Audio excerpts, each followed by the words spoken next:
الحمد لله الذي وكفى وسلام على عباده الذين اصطفى أما بعد فأعوذ بالله من الشيطان الرجيم بسم الله الرحمن الرحيم মহান রব্বুল আলামিন জানিয়ে দিচ্ছেন إذا السماء انفطرت وإذا الكواكب انتصرت وإذا البحار فجرت وإذا القبور بؤسرت علمت نفس ما قدمت وأخرت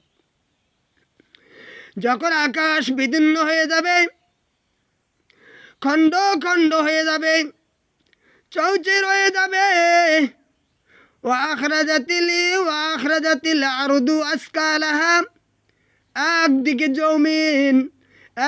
জমিন চৌচির হয়ে যাবে, খণ্ড খণ্ড হয়ে যাবে, নিচ থেকে সবগুলো উপরমুখে ভাসিয়ে আসবে, উত্তাল বয়ে আসবে।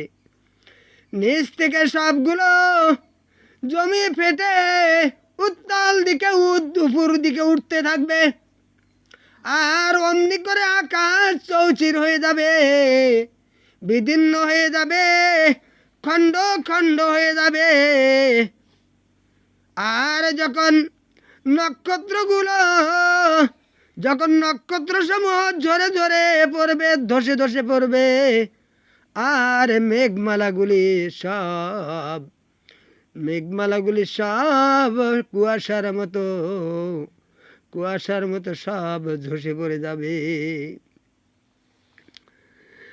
আর যখন সমুদ্রকে উত্তাল করে দেওয়া হবে, তোলপাড় করে দেওয়া হবে, সমুদ্রের পানিগুলো ঊর্ধ্বমুখে উঠতে থাকবে, সেই বিশাল আকাশ ছোঁয়া ঢেউয়ের মতো ঢেউ উপর মুখে দোল দিতে থাকবে। আর যখন কবর সমূহ উন্মোচিত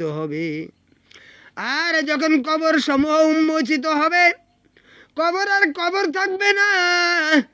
কবরের হাড় হাড্ডিগুলো আজ থেকে যেগুলো 2000, 5000, 10,000, 30,000 বছর আগে যে মানুষটি ইন্তেকাল করেছে, ওই হাড়টা পর্যন্ত জমিনের মধ্যে ভেসে আসবে।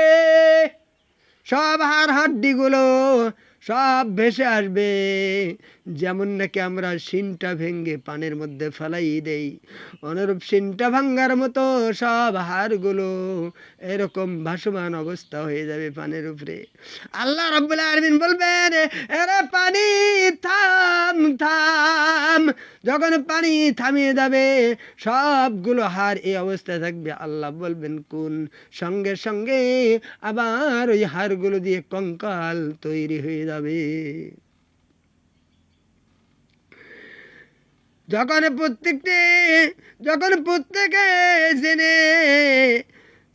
প্রত্যেকে জেনে নেবে সে অগ্রপ্রেরণে কি করতেছিল, তখন সে জানবে যার রুহ তার ভেতরে প্রবেশ করে দেওয়া হবে, স্মরণ শক্তি খুলিয়ে দেওয়া হবে।